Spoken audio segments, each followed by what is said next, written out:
प्यारे दर्शकों, चाय पर चर्चा तो आप सभी ने ज़रूर सुनी होगी। तो अब हम बात करेंगे किसकी सरकार आ रही है 2022 के विधानसभा चुनाव में। हमारे साथ कुछ युवा वर्ग बैठे हैं जिनसे हम बात करेंगे और जानेंगे उनके मन में किस तरह के भाव हैं। क्या लग रहा है आपको, किसकी सरकार आ रही है? निश्चित ही प्रियंका गांधी जी जिस हिसाब से मेहनत कर रही हैं प्रदेश में, कांग्रेस की सरकार आ रही है और तय है कि हम लोग विधानसभा में अपने दल का नेता चुनेंगे 10 मार्च को। ये निश्चित हो चुका है। प्रदेश की जनता ने मान लिया है कांग्रेस सरकार बनाना है और प्रियंका गांधी जी को लाना है। तो ये बताइए, कांग्रेस सरकार में सिर्फ प्रियंका गांधी जी ही दिख रही हैं और कोई नहीं? प्रियंका गांधी जी इसलिए दिख रही हैं क्योंकि वो स्टार प्रचारक भी हैं एक प्रकार से देखा जाए, और वो मेहनत कर रही हैं ज़मीन पर, और उनके साथ अन्य नेता भी हैं मेहनत जो कर रहे हैं, जो नहीं दिख रहे हैं हो सकता है आपको, लेकिन मेहनत सभी नेता कर रहे हैं, सभी वर्ग के लोग कर रहे हैं। जैसे उन्होंने इस बार जो सीटें बांटने का काम करा, उन्होंने किसी ऐसे नोन पर्सन को चेहरा नहीं बनाया कि ऐसे व्यक्ति को टिकट दे रहे हैं कि जो लोग पहले से जानने में आ रहे हैं, ऐसे लोगों को उन्होंने टिकट ना दे करके आम जनता, आम कार्यकर्ता को टिकट दिया है। यही सबसे बड़ी उनकी पहचान है कांग्रेस सरकार की, कि वो सरकार बना रही है। आपके हिसाब से किसकी सरकार आ रही है? योगी जी की सरकार बन रही है। कितनी सीटों पर?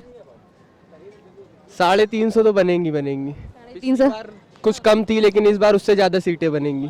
तो मतलब आप ये कह रहे हैं कि बाकी 350 जो है योगी सरकार ले जाएगी, बाकी का बचा जो है विपक्ष खाएगा, मतलब लेगा, माफ करिएगा।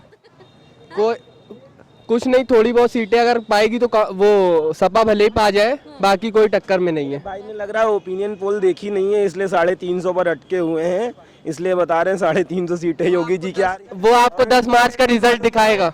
इनको ये नहीं मालूम है, एक नारा बन चुका है, दबेगा पंजा घटेगा गंजा। इनको ये नहीं पता है अभी शायद। नारे बहुत से बने हैं आज तक, मगर नारों का काम नहीं है। यहाँ पे 10 मार्च को रिजल्ट बात कही है, बेटी बचाओ बेटी पढ़ाओ भी नारा दिया था, जो जमीन पे नहीं उतर पाया। उन्नाव में इन्हीं के नेता बहन के साथ बलात्कार करते हैं। ये सही, बिल्कुल ठीक बात है कि बेटी बचाओ बेटी पढ़ाओ भी एक नारा दिया था। बेटी बचाओ बेटी पढ़ाओ नारा दिया था, लेकिन आज आप देखिए महिला सुरक्षा कहाँ पर है।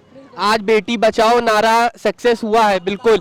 वो एक हाथरस में रात में जिंदा जला दिया जाता है, वही बेटी बचाओ बेटी पढ़ाओ नारे की बात कर रहे हैं। एक जो भी कार्यकर्ता या विधायक थे, उनसे गलती हुई, उनको सजा दी गई है। ये नहीं, ये गलती है। आप इसको गलती मानती हैं? अपराध है, ये गलती नहीं है, गलती है।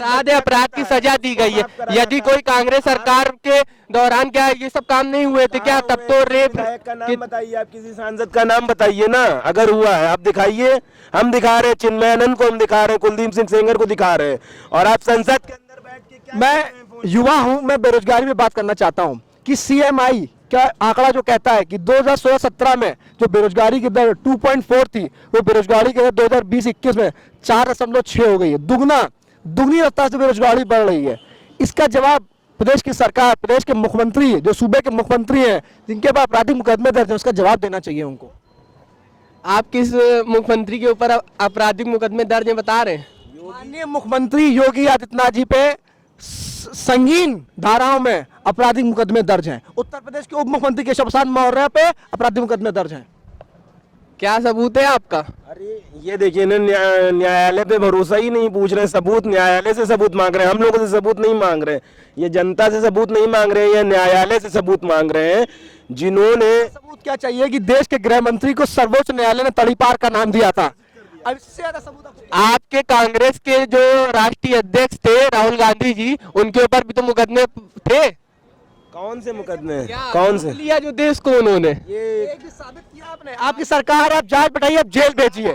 आपका राष्ट्रपति है, आपका मुख्य न्यायाधीश है, आपका किसी का नहीं होता, राष्ट्रपति किसी सरकार का नहीं होता, ये आपको मालूम होना चाहिए। तभी वो आपका जो कहने का मतलब है राष्ट्रपति किसी का नहीं होता है, ये बहुत, राष्ट्रपति देश का होता है और वो किसी का नहीं होता है, वो बात अलग है। लेकिन जो जैसा कि वो उनकी जो विचारधारा है हमारे राष्ट्रपति जी की, वो भी जो है RSS और भाजपा से ले करके है। अन्यथा विचारधारा सही होगी, राष्ट्रपति उसका सहयोग करता है। ऐसा नहीं है कि आपका कांग्रेस का सपोर्ट उसने नहीं किया है। अगर वो सही होते तो आज उनका भी सपोर्ट हो रहा होता। इतने सालों तक कांग्रेस पार्टी ने रूल किया है भारत देश को, और कांग्रेस पार्टी का कार्य देख लिया गया। अब प्रियंका जी उतर रही हैं ज़मीनी स्तर पर, वो एक नारा लेके चल रही हैं कि उन्होंने एक नारा दिया था, बहुत प्रोमिनेंट हुआ था, लड़की हूँ लड़ सकती हूँ, जो कि भारत की जो औरत है, जो महिला है, वो 1857 से जान रही है, जब आज़ादी की पहली ललक जगी थी, जब आज़ादी की पहली लड़ाई हुई थी, जब खूब लड़ी मर्दानी, वो तो झांसी वाली रानी ने लड़ा था देश के लिए। तब से ये भारत की नारी जो है वो जानती है कि वो लड़की है, वो लड़ सकती है। तो इससे कुछ खास इम्पैक्ट नहीं पड़ा है, लेकिन हाँ वो पता चल जाएगा 10 मार्च को कि कांग्रेस आ रही है। इफेक्ट क्यों नहीं पड़ा? उन्होंने कहा था कि हम 40% महिलाओं को टिकट देंगे, उन्होंने ये बताइए पंजाब में कहाँ दिया उन्होंने? पंजाब में क्यों नहीं दे रहे हैं वो 40% महिलाओं को अधिकार? ये बताइए। पंजाब में नहीं दे रहे, उत्तर प्रदेश में उन्होंने नारा दिया था, पंजाब में नारा नहीं दिया, इसलिए टिकट नहीं मिला होगा, हो सकता है। नारा तो पूरे देश को, देश की जनता को आकर्षित करने के लिए होता है ना। नहीं, नारा पूरे देश की जनता को आकर्षित करने के लिए होता है, बिल्कुल आपकी बात सही है, लेकिन उन्होंने उत्तर प्रदेश के मैनिफेस्टो में इस बात को डाला, मैं लड़की हूँ, लड़ सकती हूँ का नारा चलाया, इसलिए उन्होंने उसको पहले उत्तर प्रदेश पे लागू करा। यदि उत्तर प्रदेश में वो चीज काम कर जाती तो सिर्फ पंजाब में नहीं, वो पूरे के पूरे जो हमारे 29 राज्य है, सब जगह ये नारा चलेगा।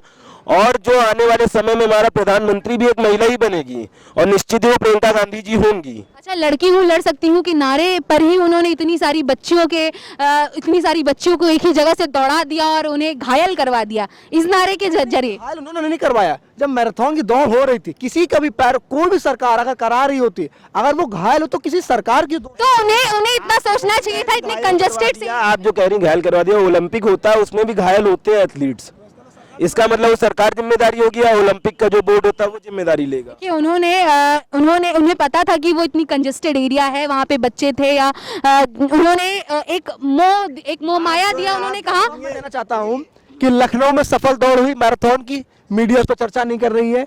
अगर कुछ भी गलतियां व्यक्ति विशेष से हो जाती हैं तो उसको इग्नोर कर दिया जाता है, उस पर तंज मत कसिए। लखनऊ में, मुजफ्फरनगर में, कानपुर में सफलतापूर्वक मैराथन की दौड़ हुई, उसमें छात्र छात्राओं ने भाग लिया और लगातार वो ले रही है, लगातार अब ऑनलाइन भी जो संवाद चल रहा है प्रियंका जी का, लाइव आ रही है, छात्राओं से जुड़ रही हैं, जो संवाद कर उनके सवाल का जवाब दे रही हैं। ये प्रदेश की सरकार जवाब दे कि युवाओं को रोजगार कब देगी, किसानों को सही फसल का दाम कब देगी, महिलाओं को सुरक्षा कब देगी, छात्रों को अच्छी शिक्षा कब देगी। कोरोना काल में गंगा में तैरती लाशें मुख्यमंत्री जी को नहीं दिखी थी, इसका जवाब दें। आप जो कह रही हैं कि आपने क्या बोला, अभी क्वेश्चन आपका मिस हो गया मुझे। मैराथन करवाने की क्या जरूरत थी? उन्हें इतने कंजेस्टेड एरिया में करवाने जगह मांगी थी, लेकिन जो प्रदेश की सरकार है उसने उन्हें जगह कहाँ दी? उनको डर था, उनको डर नहीं था, उन्होंने आपके कार्यक्रम के ऊपर रोक लगाई, अगले दिन ही आपको जगह दी गई है। अगले दिन जगह नहीं दी कि रात में एनएसयूआई के कार्यकर्ताओं ने धरना दिया है जाकर के, तब उन्हें जगह देनी पड़ी। उन्हें डर था, धरना नहीं दिया गया, उन्होंने समय मांगा था, नहीं मांगा था। ये कार्यक्रम बहुत पहले से तय था और उन्होंने पहले से ही उसको अनुमति प्रदान की थी, लेकिन उन्हें डर था कि हमने एक दिन पहले लैपटॉप बांटा है, अगर ये अगले दिन उससे ज्यादा भीड़ आ जाती है उस जगह पर, और सिर्फ लड़कियों की भीड़ आ जाती है, तो प्रदेश के जो हमारे मुख्यमंत्री हैं उनको डर लग रहा था कि अगर प्रियंका गांधी जी इतनी बड़ी मैराथन करा देंगी तो हमारी सरकार को इफेक्ट पड़ सकता है, इस कारण से उन्होंने उस दिन रोका है। अच्छा, कोई कारण नहीं था। उनको ये भी, अगर उनको महिलाओं के प्रति सुरक्षा इतनी ज्यादा दिख रही थी प्रदेश सरकार को, तो उन्हें और अच्छी जगह देनी चाहिए थी। उन्होंने अपनी तरफ से पूरी बहुत अच्छी जगह दी थी, स्टेडियम दिया था पूरा, स्टेडियम में पूरा उन्होंने दिया था काम कराने, जगह नहीं दी थी। और यदि उन्होंने टैबलेट बांटे थे, फोन बांटे थे, उससे अगर उसको इम्पैक्ट, कोरोना नहीं आया था एक दिन पहले, और अगले दिन उनको कोरोना दिख रहा था, जिस दिन प्रियंका जी मैराथन करा रही थी उस दिन उनको अगर कोरोना की बात होती तो आपकी मैराथन वहीं रद्द हो जाती, आपकी हुई ना हुई हो जाती, तो फिर आप तानाशाही तो वैसे भी कर रहे हैं देश के ऊपर। प्रदेश में शाही होते ना तो आपकी मैराथन रेस ना होती। जो देश के मुखिया है ना, उनकी तुलना हिटलर से की जाए वो कम है। अगर देश बचाने के लिए हिटलर बनना पड़े तो वो भी बनेंगे। क्या बात है। ऐसे हिटलर बनने से क्या फायदा है जो देश को गर्त में डाल दे?